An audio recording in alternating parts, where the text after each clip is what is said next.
गांधी जी द्वारा चलाए गए सत्याग्रह आंदोलन के दौरान सबसे महत्वपूर्ण बात थी हिंदू मुस्लिम सद्भाव, जिसमें ब्रिटिश सरकार द्वारा किए गए अत्याचारों से कंधे से कंधा मिलाकर जूझने की हिम्मत उपजी थी। मुसलमानों ने हिंदू नेताओं को मस्जिदों में भाषण देने के लिए बुलाया। स्वामी श्रद्धानंद ने दिल्ली की जामा मस्जिद में भाषण दिया। दिसंबर 1919 में कांग्रेस का अधिवेशन अमृतसर में हुआ।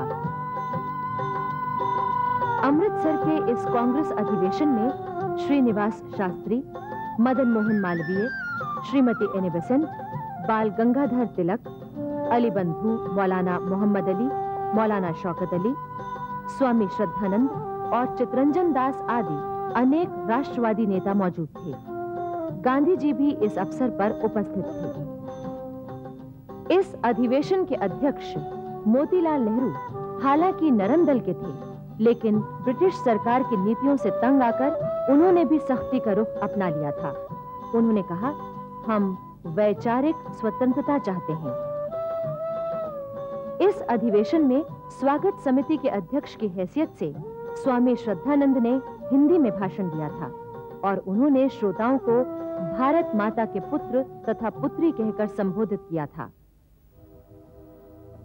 प्रथम विश्व युद्ध के दौरान तुर्की मित्र देशों के खिलाफ लड़ा था। इसके लिए ब्रिटिश नेताओं ने उसे भरोसा दिलाया था कि तुर्की साम्राज्य को कोई नुकसान नहीं होने दिया जाएगा।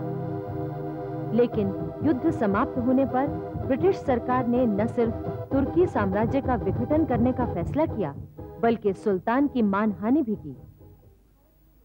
इससे भारतीय मुसलमानों का ब्रिटिश सरकार की नीतियों पर से विश्वास उठ गया। उन्होंने ब्रिटिश सरकार की इस कार्रवाई की जोरदार खिलाफत की। भारत में चले इस खिलाफत आंदोलन के प्रमुख नेता थे मोहम्मद अली, शौकत अली, अबुल कलाम आजाद। कांग्रेस ने मुसलमानों के साथ पूरी सहानुभूति व्यक्त की और नवंबर 1919 में जब दिल्ली में अखिल भारतीय खिलाफत सम्मेलन हुआ तो उसकी अध्यक्षता गांधी जी ने की। गांधी जी ने इस अवसर पर लोगों को यही समझाया कि समस्या को हल करने का एकमात्र हल असहयोग आंदोलन है। इसे खिलाफत आंदोलन के नेताओं ने भी स्वीकार किया। 20 फरवरी 1920 को कलकत्ता में हुए खिलाफत सम्मेलन की अध्यक्षता मौलाना अबुल कलाम आजाद ने की। इस सम्मेलन में असहयोग आंदोलन पर एक प्रस्ताव पास किया गया और ब्रिटिश सरकार को खिलाफत आंदोलन का मतलब समझाने के लिए एक प्रतिनिधिमंडल लंदन भेजने का निश्चय किया गया।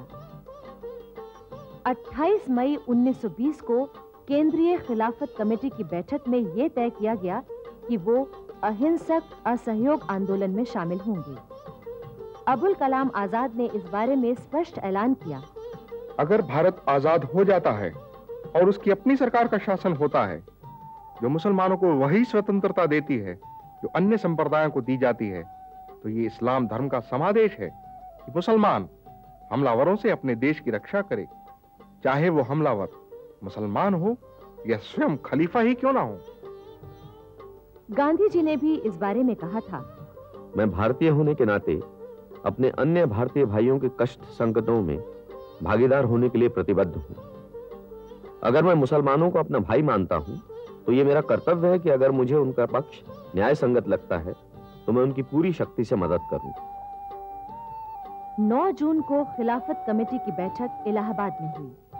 उसने असहयोग के 4 मुद्दे तय किए: खिताबों और ओहदों का त्याग, सरकारी सिविल सेवाओं से इस्तीफा, पुलिस और सेना की सेवा से त्यागपत्र और टैक्स देने से इनकार करना। जुलाई 1920 में सिंध में खिलाफत सम्मेलन हुआ जिसमें गांधी जी भी मौजूद थे। उन्होंने 23 करोड़ हिंदुओं को आवाज दी कि वो 7 करोड़ मुसलमान भाइयों की सहायता के लिए आगे आएं। 28 जुलाई 1920 को गांधी जी ने घोषणा की कि असहयोग आंदोलन 1 अगस्त से उपवास और प्रार्थना के साथ शुरू होगा। लोकमान्य बाल गंगाधर तिलक ने भी असहयोग कार्यक्रम को अपना पूरा समर्थन देने का वचन दिया, किंतु दुर्भाग्यवश 1 अगस्त की प्रातः से पूर्व ही रात को उनका देहांत हो गया।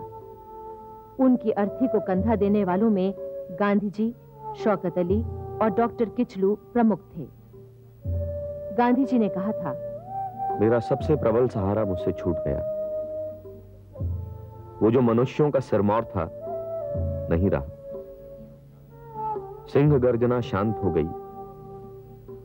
आने वाली असंख्य पीढ़ियों तक हम उसे आधुनिक भारत के निर्माता के रूप में याद रखेंगे। ये पीढ़ियां उसका स्मरण एक ऐसे आदमी के रूप में करेंगी जो जनता के लिए जिया और जिसने जनता के लिए जीवन विसर्जित कर दिया। आइए हम उनकी वीरता, उनकी सादगी, उनके अद्भुत अध्यवसाय और उनके देश प्रेम को अपने जीवन में अपनाकर भारत के एकमात्र लोकमान्य का चिरस्थायी स्मारक बनाएं। 1 अगस्त 1920 को सारे देश में पूरे जोश के साथ असहयोग आंदोलन शुरू हुआ। गांधी जी, शौकत अली, मोहम्मद अली तथा अन्य नेताओं ने देश में दूर दूर तक दौरा किया, लोगों में उत्साह जगाया और हिंदू मुस्लिम एकता पर जोर दिया। इससे जनता में न सिर्फ चेतना आई, बल्कि असहयोग आंदोलन का संदेश भी फैला। 4 सितंबर को कलकत्ता में कांग्रेस का अधिवेशन हुआ। लाला लाजपत राय इसके अध्यक्ष थे। इस अधिवेशन में आंदोलन के प्रस्ताव को मोहम्मद अली जिन्ना को छोड़कर सभी नेताओं का समर्थन मिला। इसके बाद जब नागपुर में 26 दिसंबर से 31 दिसंबर 1920 तक कांग्रेस का अधिवेशन हुआ, तो यहाँ भी जिन्ना को छोड़कर सभी ने एक मत से असहयोग प्रस्ताव की पुष्टि कर दी। इससे कांग्रेस एक ऐसी संस्था के रूप में उभर कर आई जिसका उद्देश्य स्वाधीनता संग्राम का संचालन करना था। गांधी जी के नेतृत्व में असहयोग आंदोलन बहुत जोरों से चला। इस आंदोलन में हिंदू मुसलमान दोनों ने कंधे से कंधा मिलाकर और पूरे जोश के साथ भाग लिया। बड़ी संख्या में मुसलमान कांग्रेस में भर्ती हो गए। काशी विद्यापीठ, गुजरात विद्यापीठ, जामिया मिलिया इस्लामिया, बिहार विद्यापीठ, तिलक महाराष्ट्र विद्यापीठ आदि अनेक राष्ट्रीय विद्यालयों की स्थापना हुई। बहुत से विद्यार्थियों ने सरकारी स्कूल कॉलेजों की पढ़ाई छोड़ दी। बहुत से शिक्षक भी उनसे इस्तीफा देकर निकल आए। बहुत से मशहूर वकीलों और बैरिस्टरों ने अपनी वकालत छोड़ दी और राष्ट्रीय आंदोलन में शामिल हो गए। इनमें प्रमुख थे मोतीलाल नेहरू, लाला लाजपत राय, सरदार वल्लभ भाई पटेल, पंडित जवाहरलाल नेहरू, देशबंधु चित्तरंजन दास, विट्ठल भाई पटेल, डॉक्टर राजेंद्र प्रसाद आदि। आंदोलन के प्रमुख नेता थे मौलाना मोहम्मद अली, मौलाना शौकत अली, मौलाना अबुल कलाम आजाद और डॉक्टर अंसारी। गांधी जी को दक्षिण अफ्रीका में काम करने के लिए केसरे हिंद का जो स्वर्ण पदक दिया गया था, वो उन्होंने लौटा दिया। गुरुदेव रविंद्रनाथ ठाकुर ने सर की उपाधि सरकार को लौटा दी। सुभाष चंद्र बोस ने ICS से इस्तीफा दे दिया। सैकड़ों लोगों ने ब्रिटिश सरकार से मिले खिताब और पदक लौटा दिए। बिहार के सीनियर बैरिस्टर मजरुल हक, जो नवाबों जैसा जीवन जी रहे थे और आलीशान कोठी में सुख सुविधाओं से भरे वातावरण में रह रहे थे, गांधी जी के प्रभाव में ऐसे आए कि उन्होंने सब कुछ छोड़ दिया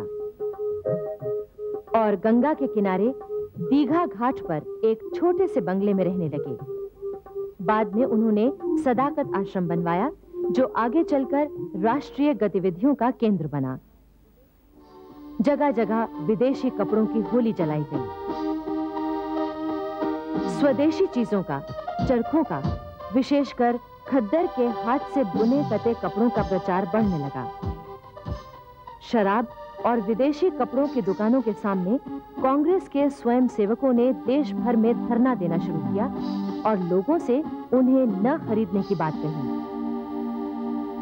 असहयोग आंदोलन जैसे जैसे तेज हुआ, ब्रिटिश सरकार ने उसे कुचल देने के लिए उतनी ही तेजी से दमन चक्र चलाया। जगह जगह शांतिपूर्ण स्वयं सेवकों और सत्याग्रहियों को पीटा गया और उन्हें गिरफ्तार करके जेलों में डाल दिया गया।